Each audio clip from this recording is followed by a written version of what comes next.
Super 8-এর লড়াইয়ের ঠিক আগে শাস্তি পেলেন পেসার তানজিম সাকিব।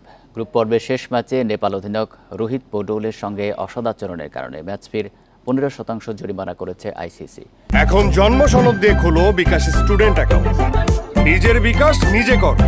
সেন্ট ভিনসেন্টে নেপালের ইনিংসের তৃতীয় ওভারে স্ট্রাইকে থাকা রোহিতের সঙ্গে তর্কে জড়ান পেসার তানজিম সাকিব।